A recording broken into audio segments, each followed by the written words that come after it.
Hey guys, we're here to do something really different, really new.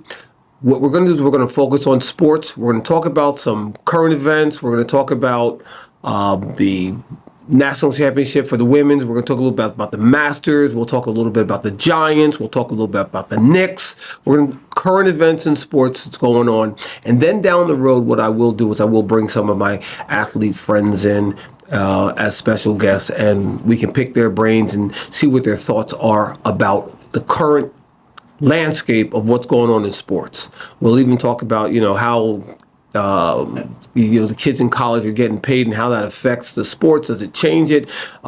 Is it good for the game? Is it bad for the game? But, we're going to dive into a little bit of everything. But today, I want to start off by talking about those New York Giants and what are they going to do with their draft pick. Everybody's thinking that maybe it's Shador Sanders. I don't know if I would take Shador Sanders at that pick, only because he's been guarded by his dad for the last 4 years, and it seems like his dad has protected him from the press.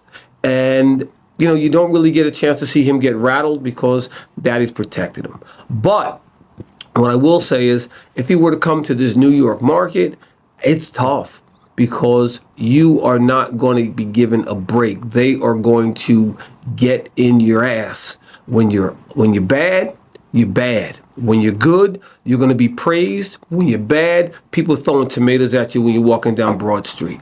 So if you think that Shador Sanders is a first-round draft choice for the Giants, I would say we pass and we go in a different direction. Only because, you still have Russell Wilson, you got Jameis Winston, and you got, Tommy Cutlets. What are we going to do with him?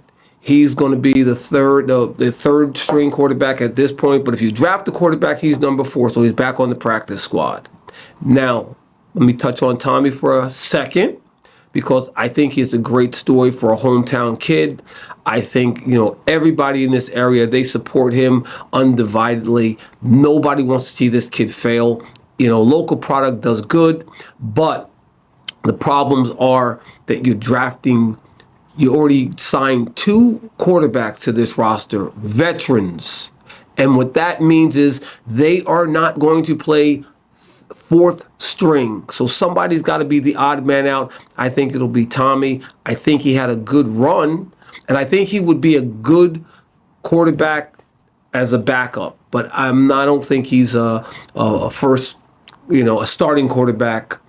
I don't think that's in his DNA. But I love, everything that's going on with him. I love the story. Met his mom. She's fantastic. The whole family is, super excited for him. And he's a local, hometown kid. So let's say, Tommy, I'm praying that, you shine a little bit in the preseason. And if you're not on the Giants 53-man roster, maybe you'll impress somebody that they will put you on the 53-man roster. And if not, guess what? There's nothing wrong with being on the practice squad until you find a home in the NFL.